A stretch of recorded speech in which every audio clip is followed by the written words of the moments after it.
সদাশিতং জ্ঞান তস্मै শ্রী গুরবে ওই জগৎ পথে গোপেশ গোপিকা কান্ত রাধা কান্ত গুরুবে গৌরচন্দ্রায় রাধিকায় তদালয়ে কৃষ্ণ কৃষ্ণ ভক্তায় তদ্ভক্তায় নমো নমঃ।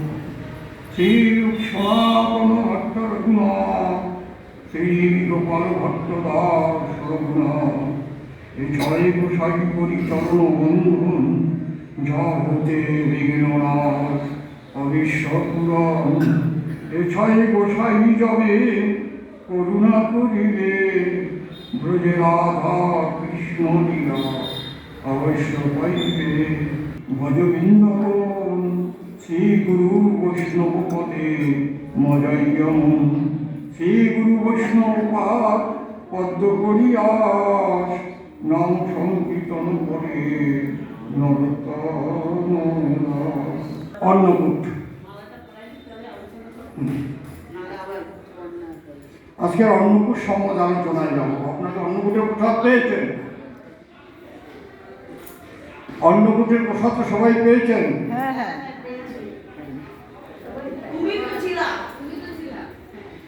আমি ছিলাম।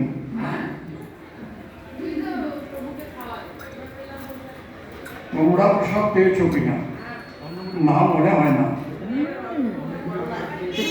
তোমার মাইকটা আমাদের মুখের কাছে তো হ্যাঁ বলি একবার।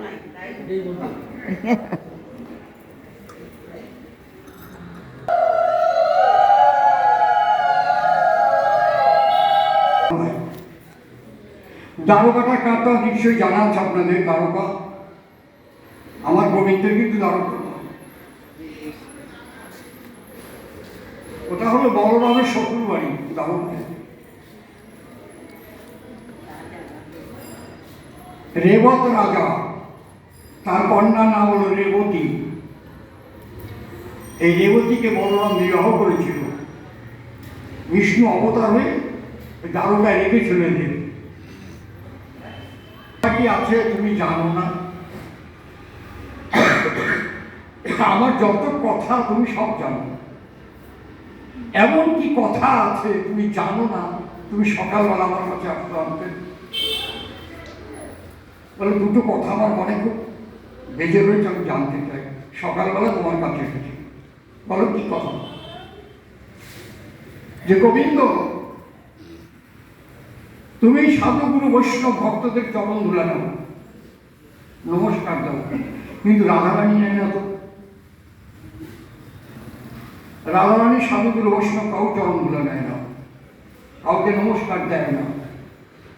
কোনো শাস্ত্র নাই রাধারানী আসতে নমস্কার। অপেক্ষা করো, আমি তোমাকে সব প্রশ্ন উত্তর। ঠিক আছে।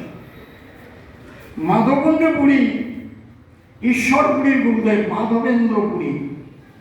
মহাপ্রভুর গুরু হল ঈশ্বরপুরী, ঈশ্বরপুরীর গুরু হল মাধবেন্দ্র পুরী।